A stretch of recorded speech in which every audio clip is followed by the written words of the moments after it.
Kale yonna gy'osinzira okuba ng'otulabira tukwaniriza kitundu kyaffe kino nno kyakusatu tukutwaliriza yonna gye tunakukomekkereza omwoyo omutukuvu yakola ki yategeerayo ne mwena tubaagala nnyo naddala bali ku mukuto gwa TikTok nga mutugoberera ne bagiyita There is Still Hope. There is Still Hope tutubeerayo Tish TV mu abatalya school fees tubeerayo ng'ate ensonga tuzikwasaganya ne testimony naye kati bano ba Derek abaziryamu amandaazi babeera ku There is Still Hope ng'ensonga bazitwalira ddala ate mu maaso kyalina omukulu atutwalira ddala mu maaso. Kitundu kyakusatu atwala kutunula obulamu bw'omulokole obukonye n'omulembe abalokole ebikono ebiwedde emirimu n'ekintu ky'osobola okukola tokya in fact teri kiraga nti mu society mwoli wosula teri kiraga nti wano wasulawo omulokole. So obwo obulamu bwe tulimu obwo ng'ate otunulira Ale Church yali ejjudde amaanyi ag'omwoyo omutukuvu. Simanyi ono omusumba yabitegeera be balina ebisibo simanyi oba n'ekiki kiriwo ekityo naye kiki ekibaate nga tekiriwo ekityo agenda kuwa ku basumba bannaamagezi naawe atulaba lwaki oli mu bulamu obw'obulokozi obwakonna obutalinaako wadde lugendo gye buyinza kweyongera. Nsumba kulikayo mu kuwummulamu. Amina. Omulamwa gwegwo. Amina era neyanziza era omukisa guno omulala era kino kikulu nnyo naddala nga nze omubuulizi manyi omubuulizi aba wa bonna wadde Mukama kuwa specific place nobeera mu kisibo ekyo ekitono eyo kituufu naye oba wa bonna abalokola abaakona naye gambe ekyo bwe nkyogera mpulira na bubi simanyi lwaki okukona amanyi gwabeera mu kintu ate nogamba ate abaakona ate nga gwafumba tekitambula bulungi. Kyekigambo ekituufu kyekijja okuggyayo omulamu obulungi abantu bakonye erife ababuulira enjiri kiba gitiisira ddala bubi era naye kyetugende n'ekyo. Amina. So abantu okona anti gwoli musumba okuba owumbawumba nekituufu tulimu olutume oli awo okwamirimu gyekigambo wekityo kale eza kati okona oba obutakula obutabala as expected partly ndowooza nze ya mitawaana gy'ensi eno nenge gye tugikwatamu oluganda nakubuulire naku zino tandike ku point eno basigenda kusobola kwekuba nnyo naye njala namwe kuba tununuzamuko katono efe endiga sinaba kujje wange obaani onsabula naye nti ebiseera bisinga ebyakatonda oba olina kwebaliriramuko ng'omuntu sekinomu gwampuliriza bw'atulaba olina kwebaliriramuko kubanga olina essaawa 24 olunaku kiro n'emisana kati weebuuze number 1 katonda omuwadde budde ki omuwadde kwa 24 omuwaako meka wadde ne bwenzija wano nenkubuulira ebyama bya Katonda nenkubuulira ebyaSetaani nenkunyonyola naye naawe mu kufumba okwo olina paati gy'ozannya waawe kati waliwo bagamba nange nanfubye actually kugamba ne ku side eno si byangu waliwo nabadde awo awamusigera kwogera erinnya naye walya ekyaki emu kumala omukono gwenyini kyaki eno eri awantu abakumirawo abantu abalokola abatera nnyo otambula ojjukira mwe munoonya byamagero onaagenda n'obeera eyo onaaviirayo n'ofuka obuloko lw'amaanyi n'otaba kikono nga twogedde kati abantu okusolvinga ekizibu ekyo balina group simanyi oba balina sponsors naye ngegye nabalamu balinga balina sponsors banye ba sponsor wane ennaku zino kati baleke balina point yawe nabo kati bakumirayo abantu nasangayo abantu balinga abantu nga 5 abantu nga 5 bankaaga abasanga ye lwaki twagendeyo lwaki kifo kikusike abantu baterayo ogenda okusaba kanafe twagenda ngagana katugenda tusabire nga Prayer Mountain no bagita Prayer Mountain era chechi linya limu ne bakumira abantu era bwotuko injiri gye bakusoosa ogamba nti bwotuka wano tulwa wano kalire obibeera wano sengu kalete ebintu byo obeere wano ngagamba nti obuvunanyizibwa bwoyina eri buleke Mukama ajja kunoonya omuntu omulala anaabuyingiramu akulese Oluganda mwetegeke stand mu kujukuju nnyo Katonda akulese wana ine kigendererwa nti era bagamba nti ni wano emmere gituli bafumbira abantu buli once lumu mu 24 hours buli lunaku lwakusiiba lwakusiiba ono musajja ayina ne farms agamba bwanga oli wano olina kukola ebintu bisatu kisooka onagenda okole mu farm olime kola emirimu eyiye naye farm agamba lwaki olima emmere gye mulya ejja kubanga eva eyo namba 2 agamba olina kuyiga bayibuli ennyo namba 3 olina okusaba ennyo so abantu n'abakuumira eyo n'agamba nti mukubakuumira eyo awo bagenda kuvaamu bakkiriza bamaanyi nti era wona abantu bagamba zimaze wano emyaka 5 ngali awo yes zinajja nakamano emyezi 3 nakamano emyezi 5 naye ng'olabira ddala mukazi oba musajja ng'olabira ono ereka mu buvunanyizibwa eyo waka bino mu kanisa z'abalokole ekyemugamba era naffe nagendayo ku Lwokuliro natuka Lwakutaano kawungeezi ate natuka Lwakutaano kawungeezi era nze nga mumanyi nti saagala nnyo bwe ngenda wantu sayite na musumba ngamba ndi wa Luganda ndi mulokole munnamwe kati bantegera mu tulubeera bakutwalira awo kati natuka Lwakutaano kawungeezi era balina orders zaabwe ziri strict tomala nagasaba baba baagala obeere mu services zaabwe ziri zennyini zibyetegekedde bo kyantutte ati bwagamba nti balimu kubakolako ensigo y'ekibi baveemu bwe mala bavaamu awo Mukama agenda basindika mu nsi zonna muwulire enjiri era kinatuka abaluganda kibatwogerako okukyusa bayibuli bakyusa amateeka balina amateeka gaabwe 10 bagalisaitinga mangu naye ginawuliramu agasinga okukuba ewala waliwo etteeka ligamba nti totambulanga olya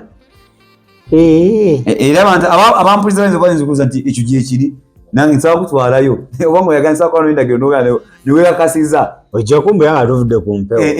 ekyokubiri bagamba nti olina okuyiga oluzungu naye bagamba liri mu mateeka ga Katonda gamba gali mateeka g'omanyi bagajjawo ne baleetawo agaabwe naye musumba nno tewabadde mugeena so kati naliyo negamba era twatulukayo butulusi nengamba bwenagera wano abaliyo basaasire bangi ate gye bali convinced balina bagamba bakazi balina kusala enviiri kati gwe balaba wabulira ddala oli bubi bagamba mwebe ojudde ekibi balaba ojudde ekibi ayita naawe bagamba olina kubeera wano otereere balina amateeka abakazi basala enviiri era bw'oyingira mu kyaki yaabwe ekyaki nalaba ekiri unique tebatula ku ntebe omusumba yeka yatula ku ntebe ate bo batula ku bukeeka ate liringa teeka batula ku bukeeka balina obuntuntu obuli awo so sisabo boogera Yesu kalize kinatuukayo when natuukamu actually nawulira some funny feeling kati bwe bali nga bayimba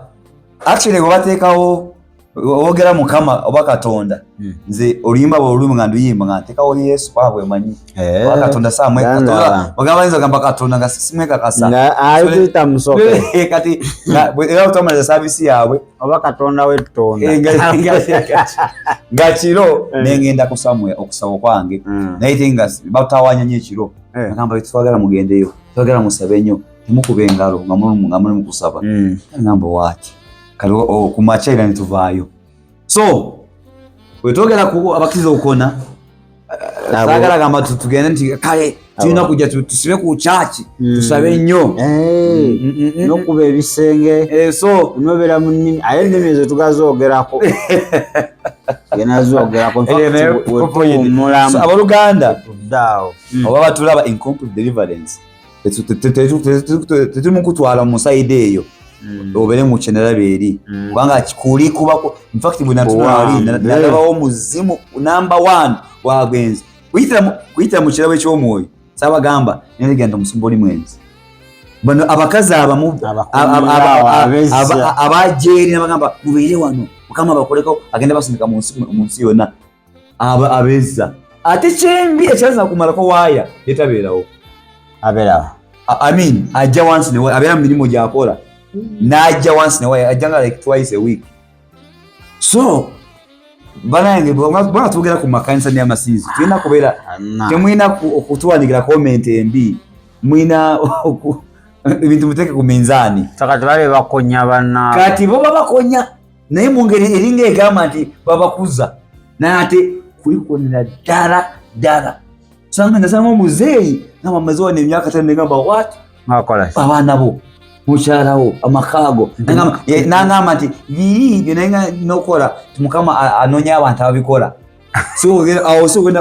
ogenda kutambuliza ogwenzi nebiki I wondered so okukonya ate kirala ofundako n'omuntu atanalokoka niwo omuntu eyakona oyo aba muzibu nnyo ddala jukira balina kyamanyiko kataabo yesu bwe yasanga yesu nagamba muli baana ba kitamu setaani naye nga baali bannaddiini abafalisa nga bagamba tuli baana ba Ibulayimu emphasizing tuli baana ba Ibulayimu ogamba omwana ogenda tufuna badembe tuli badembe tutubangako basibe ne balaga yesu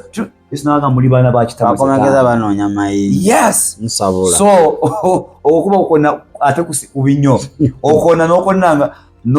n'okonera mu ddiini oba ng'oli mu kikyoyita obulokole naye ate n'okikoneramu naye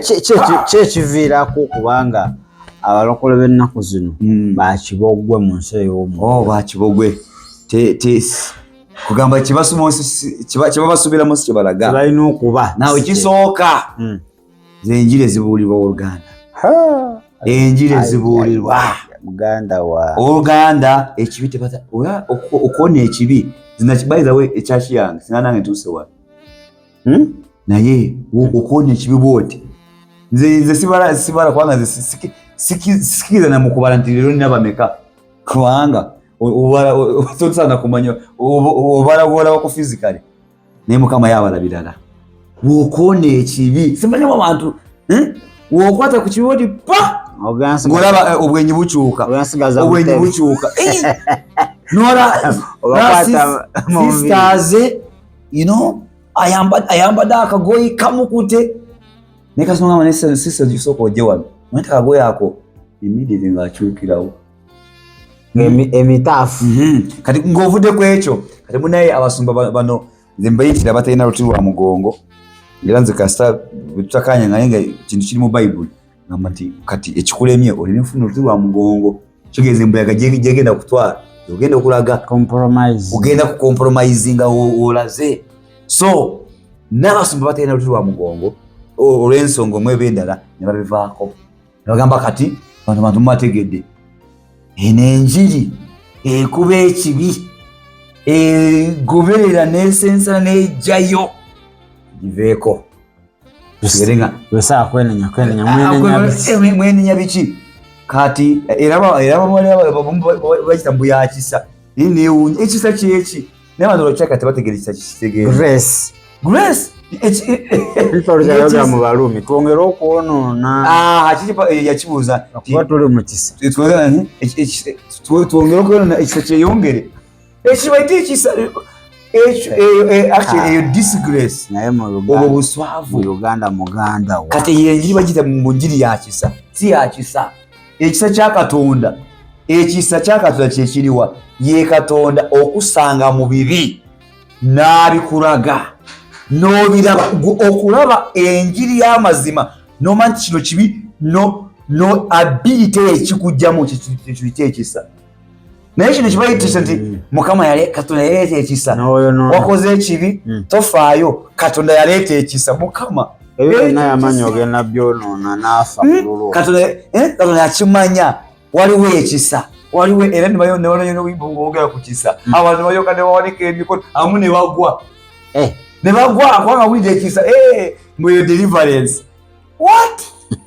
kati lwaki abalokole bakonye enjiri nfu they had sound doctrine tebagijagala yako ddala era wuliza nnyo ababuulizi nga babuulira teri agenda kwogera ku sound batono nnyo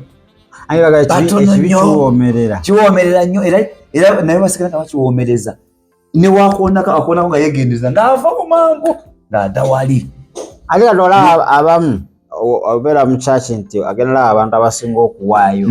ate ekyagenda okwogera kyebatambuliramu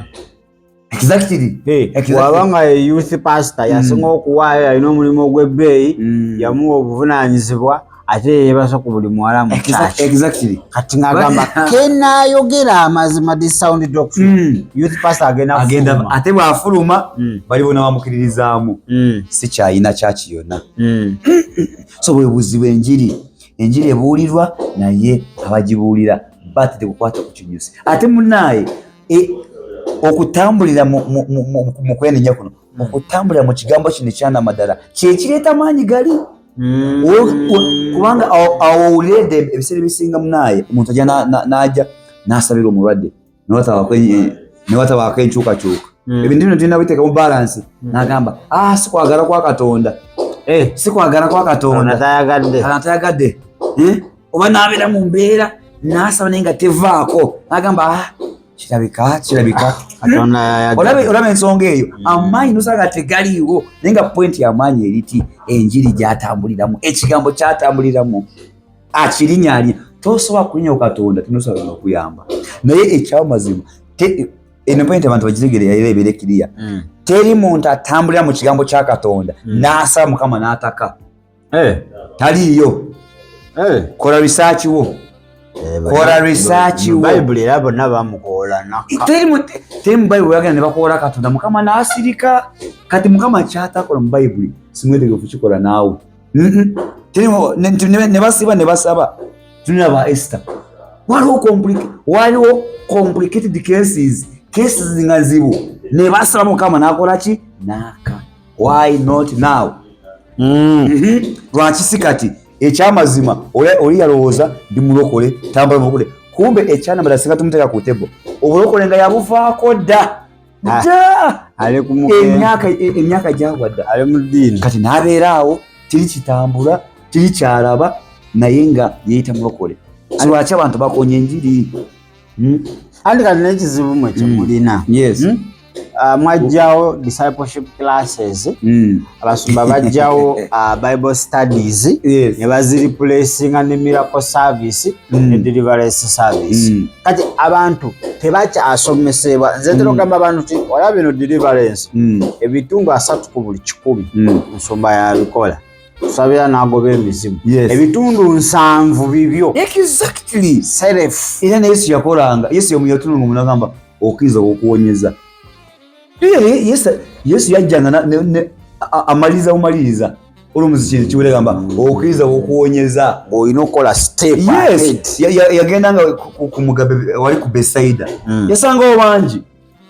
olina ajja nagamba bwenyaga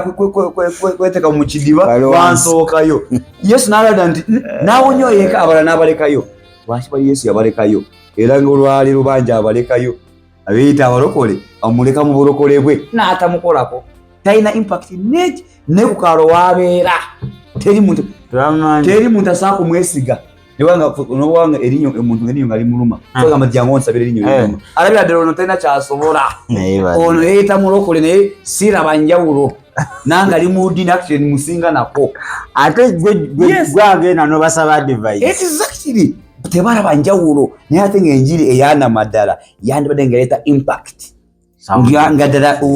ng'obeere ku kaalo buli omanyi nti waliwo omusajja waliwo omukazi waliwo omukiriza singa nyambukayo ekizibu kino saaba tamubuulira manyi Mukama agenda kola nga ddala bakumanyi naye olwaleero teri batuna abalokole bena bewuunyisa teri agendayo banyogera ddala basigeza in fact kati abantu basobola bamanyi musumba gundi ekkanisa abalokole lwaki buli kimu batunulidde pasita Katonda abantu bamuvaako olw'enjiri era olw'enjiri ebuulirwa babeera awo so lwaki Mukama tabawadde amaanyi ekigambo kye bakivaako Mukama ne basaba bayire bw'osinga n'ogamba nsabye nnyo gamba osabidde ebbanga ki musumba nasiba nembivaako nensiba nembivaako musumba okusaba okutuufu nkusabira saawa mmeka ebyo bagamba okusaba okutuufu nkusabira piyale okusaba tukwangona saawa era osanga by the way abantu balina concept eyo kangende nsiibe nakuzanga 3 ekizibu kinaagwa oyinza n'okusiba 8 naye otabuka ekibaawo omwezi obuzibu tafuddeyo ku birere byonna kangende nsiibe era n'asaba abamu ne baffe nga n'ennimi tujyaizoogerako oluvannyuma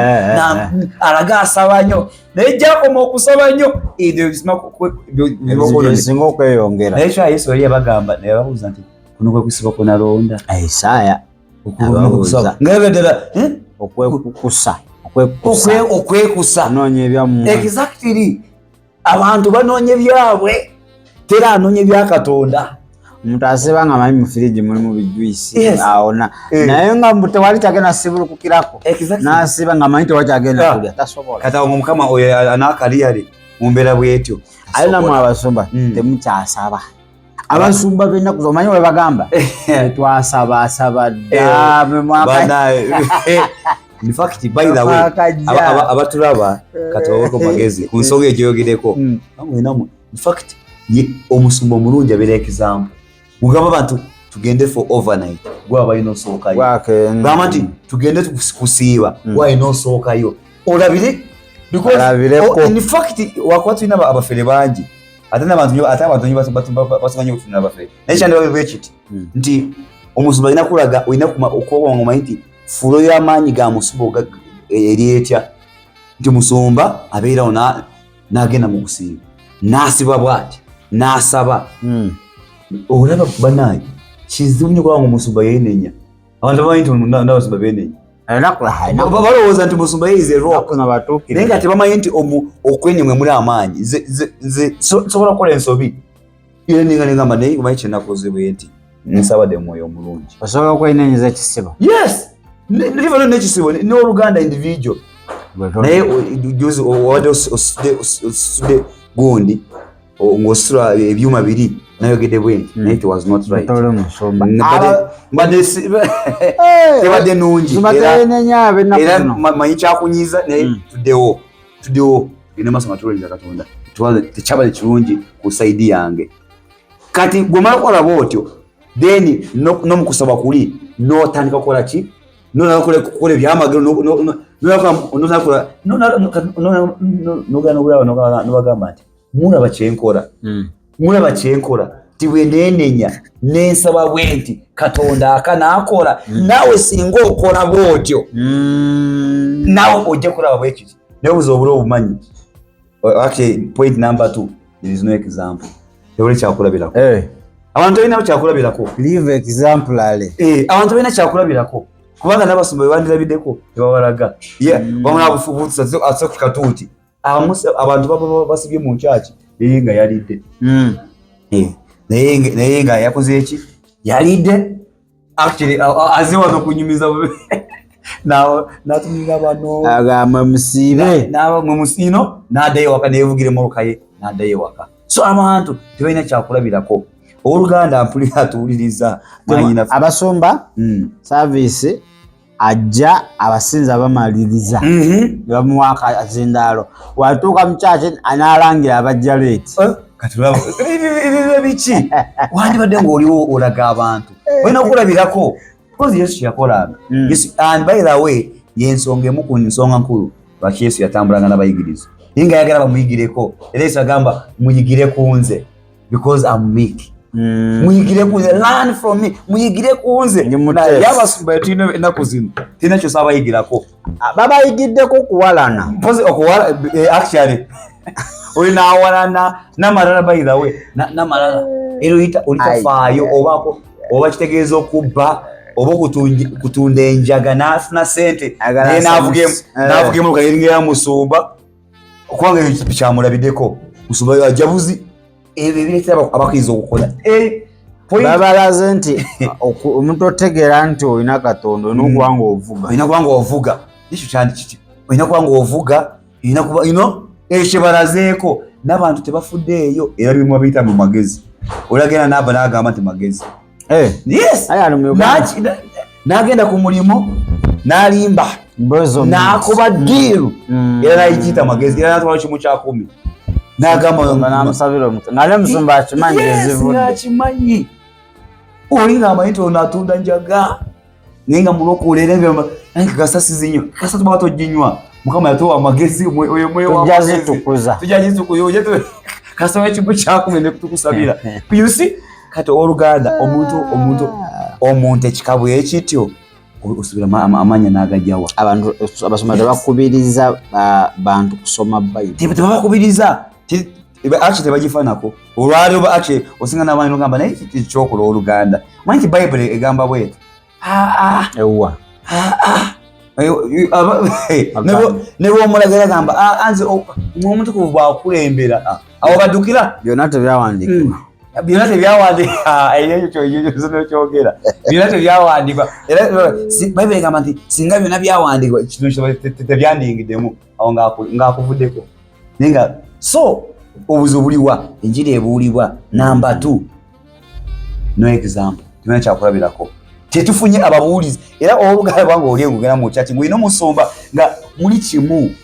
in fact omusumba mulungi nga bw'otraining abantu bwanga ogenze okusebera abantu in fact olwala bino abantu bagamba nti okusebera abantu balina kujja ku church wokka ndi waliwo church gye nayingiramu in fact nayingira mu church emu yabalokole Samuel nayingiramu wenatuuka ewaka emizimu egyanumba wali Mukama n'angamba nti olabe waliwo wayambuse kwe kuli eddagala erya church ery'omusumba ne ngamba what no wonder real demons narwana emizimu narwana ekiro ngamba church gye wayingiddemu wali ku mulyango wano tiwaliko eddagala ne ngamba that is it era church bw'oyingiramu era teri njawulo webbaala ne church eri teri njawulo pozi okugamba nti boogera Yesu waliwo n'ekitabo bagita Bayibuli eri Samuel there gye batasoma kyolawo okukyokka naye nga teri Yesu so abasumba temuli kiba ngamba nti omusumba ngali example kubanga agenda okusabira omulwadde agamba yangu gende ffenna tugende tusabire omulwadde so otuule wali musabire omulwadde nga naawe olaba next time olunaabako olunaba nti waliwo omulwadde Samuel ojja kwetole nga ngagenda ne musumba musumba yangamba nti kuwa olunaku ng'apuperenga gwegenda okusabira omulwadde oli yasiiba kuva ku makya n'agenda ku ssaawa mu kusabira omulwadde musumba yasiiba naye kankole ki ndaba bagamba woba osaba gamba mu linnya lya musumba wange mama oyaba setaani bambi Katonda musumba wange muzimu gwenkugamba genda mu linnya lya Katonda wa musumba wange bwanga oli eyo yogera bwoti Katonda abamu tebalina manyi teba followinga bwe babagamba my goodness so oluganda teweetaga omuntu ogamba ekintu kyonna bw'osoma Bayibuli ejja kugamba kyakola omuntu wagamba mu linnya lya musumba wange kati of course omusumba abafuse Katonda wammwe kati awo era ebyo tusubira mu maanyi so example life ababuulizi be tuyina asimanyi lwaki omanyi kati omusumba omuntu omugezi era ng'oli mugezi ne bafuna sente nyingi olina kufuna engeri gy'osigala ng'otuuka n'abantu Mukama bakusindiseemu olina okwerowaalinga olina kutuuka ku level eri buli omu osaba kutraininga buli omu yenna kubeera nga gwe Yesu yagamba osanga abanakuwadde exactly osanga abasanyuse nga Yesu bajja njagala nnyo story ndi Yesu bwe bajja omunoonya balina osana mumanya by the directly nga wena kuyitira omukubo yes kubanga Yesu nga afanagana nabo. He was training them. Wena nywegera nga yoyo. Yesu wachiko lokole bakonye. Tell example. Actually tell in fact ekyamazima kindi ina kuyugenda mass. In fact abasumba babalaga kopabo. Aha, exactly. Sikopa Kristo. Sikopa and obuzu. Ate abasumba baganti fe wafu byaterera twamalayo. Fe wano tukola twamalayo injili esokuta abantu. Twamalayo kati bomulwa twamalayo agamba ha kituufu ono mutufukuvu wa Yesu kiraluma akuba tulina bino exactly naye ate nga sigwe ekiri abasumba tona natulaga eri example era mukama kikuyisa by the way oya musima ngoli wana madala mukama ajja kikuyisa ajja kuyitira oyite mu mbeera nga oyina okwenenya uviyo wenenya bwe wenenya bali bajja kukirabirako amenya banange mu nsonyiwe nakoze bwete naye ate of course tugenda tubera musumba ate no yingira so deep no kole kintu kiri obvious nga no baby mu Kristo agamba nenga tebasa kwenenya je bali nenga tebasa kwenenya oluganda kasatu tebenenya kiba kiwedde ekyachi bukati yugira amanya ngo twogera ko gavawa gava mu kusaba gava mu kwenenya kwanga okaso bwolwa origin ya bizibu yone tuyitamu kibi bwolwanyise kibi obiwangula right kata ono gwetu tuyagala na kwenenya abakizi mante bene abakizi tebenenya nakatono era okwenenya kwabo kutono nnyo ne point na agenda aba nti amakanisa agasinga gali prayerless. Prayerless indeed. There's no way you can have a complete salvation ngatosaba you oina kusinga na katonda era by the way tuchita oina personal relationship with God o relationship yo ne katonda otajikola ko wedde ate oyikolo otya kusaba genda wakamukafuka wali weka otulosabe osikane katonda ngagwe ovine testimony nale nsaba nasinkanye katonda kama namulabye mukama ngasabuke nagame genda osabire gundo oli agenda wona awojagana n'obuvumu batya mukama zomu agenda osabire gundi natya izo gene mizibu na jinswaza kyako omuntu bwa in fact by the way amazima gali ndi mukama bwayogera nawe tosobola kutya mukama ngambye ngene sabire gundi agenda wala nsumbe kizibu kiro abantu tebawula ddoboozi aha actually sentiment ewa nyo kuleta ku point eyi ulira tebawula ddoboozi kati ddoboozi lyawula otya omanti ddoboozi lyempulidde ddoboozi lya katonda kwanga nesita naye sakwogera katonda sanagamba nze Yesu wo nze Yesu aha nze wano okukola bweti ne bweti ngate nga setaani jeno bagambe Yesu agambe nadana gabalugana nade ku lusozi Yesu kati okitege oyawulo kya ddoboozi lya katonda ddoboozi lya setaani kiri kitya kwata Bible yo kivuga by the way nze mu training mukama gyampa edda nga sinaba ndibako ndibula n'enjiri nayina kye bayita appetite ya kusoma Bible nga nsoma Bible nga appetite nga sima jeva ndajita daily bread nga nsoma nga you know kubanga eno ye weapon gwawule ddoboozi nalyo owulidde lifitting mu Bible bwewanga lifitting mu Bible 100% gandi du oyo katonda talemererwa oyali kubagana bwanga likubagana oba nosanga ebyawanibwe ebimu lituukamo ebirala terituuka ebya katonda nga liri 50-50 naye kasooka nga liyingiddemu 100% mu kigambo kya katonda oyo katonda genda tasobola kulemererwa yes genda era singa bakiriza wali nga tulina ekyo ate namba 2 ekya obuzibu bulawe buli abantu bagala kwefuula solution bagamba buli kizibu kyonna ekiriwo alina solution iyo mentality embi onogamba nti nze mukama yantoma era nze wendi teri kigaana pastor talemererwa ekyo that is false ate nabo bayimegamba is one tewali kigaana Yesu yagamba nti bwe tunasaba nga tulina okugamba nti okwagala okukola eki yes yoza wakirina okusaba ennyo ti bankusabira bankusabira mukama tuyambe guno gunda alumiziwe ekirwadde bwe kiti ine embeera makagano gasasise omwama ali bwati Mukama tuyambe mukusaba ko Mukama tuyambe Mukama agenda tuddamu yes tetugenda ngamba nti anzize kentuse wano waayo kimuche waayo ensigo anta aba balazo nti gyokoma okuwaayo ennyo Mukama nga akola nedda si bweki wanguzi wa butter trade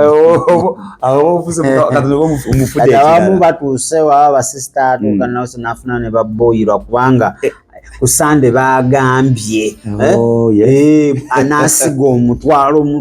Mukama agenda mukolera ekyamagero obubuzi bwe tuyina obwo so ensonga eriwe nti omuntu ajjanga alinga yebyonna mu byonna waayo mutwalo nalwo TV jirabirako bagamba gundi awaayo emitwalo 3 nafuna 6 eyo nkola ya setaani manya nti omusumba oyo bwato afunye ekintu sitaani amuwadde formula era abamaze obusuubuzi abukute bugundi I saw by myself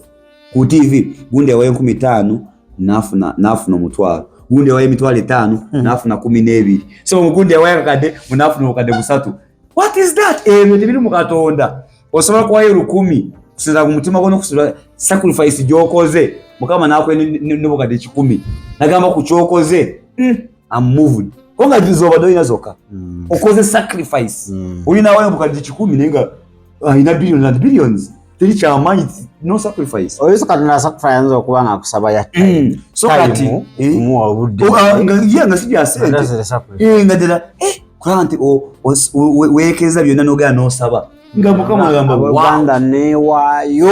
nonya Mukama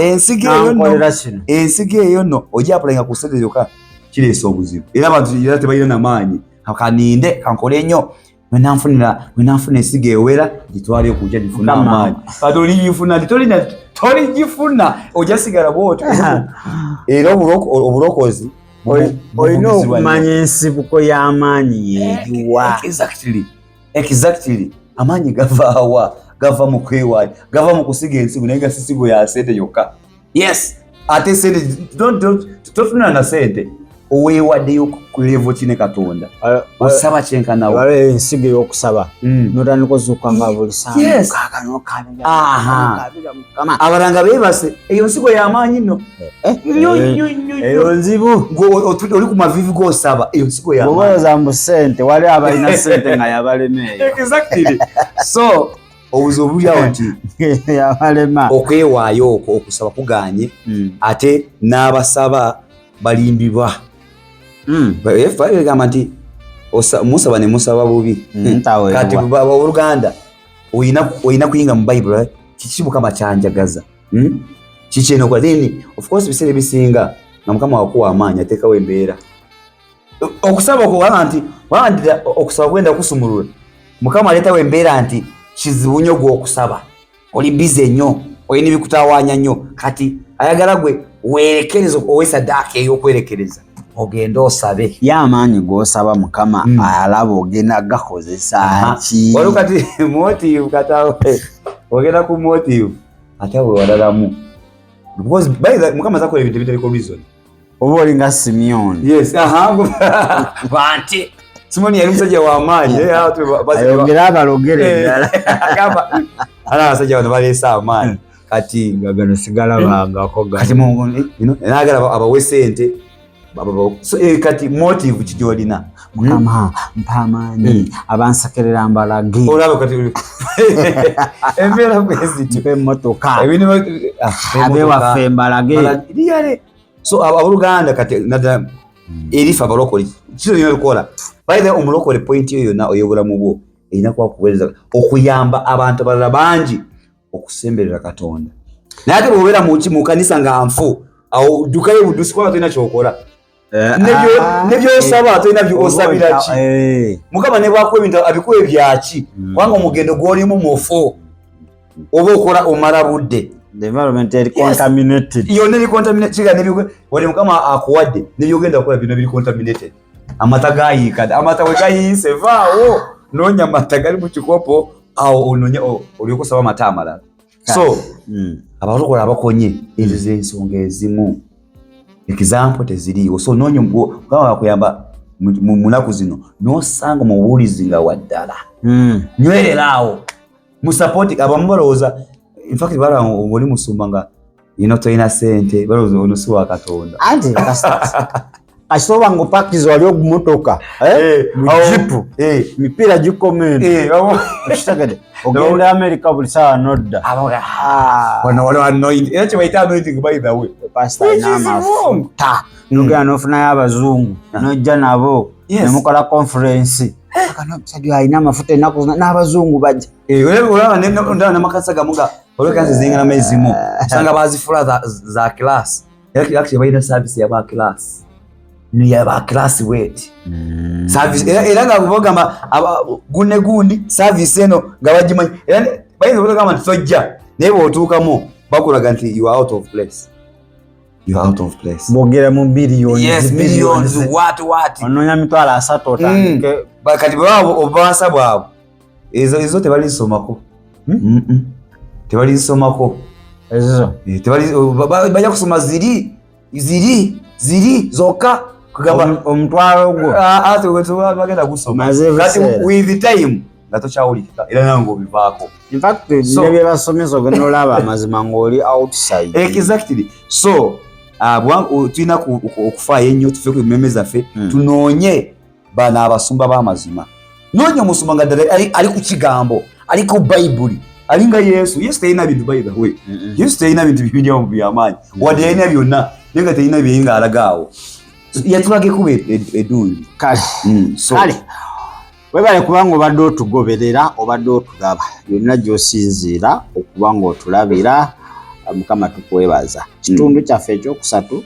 ndowooza tetugenda kubanga tukisussa wano. Tegedde ekyokukola okukola mu mwoyo omanyi kati ki ky'oteekeddwa okukola. Katonda takulokolangako obeeraawo kikonwa obeere kyakigoowa kyakimemba. Yakulokola kuweereza wamu naye. Kati mu kuweereza wamu ne Kristo waliwo by'olina okwerekereza, waliwo by'olina okukola nga ggwe. Okitegera Katonda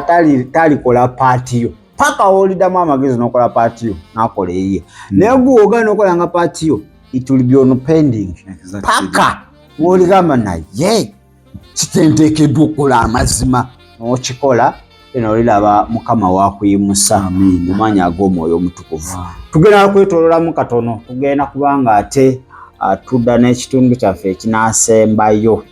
kijja kuba kitundu kyakuna mu maanyi ag'Omwoyo Omutukuvu. Katono nnyo tusobole okuba nga tukomawo.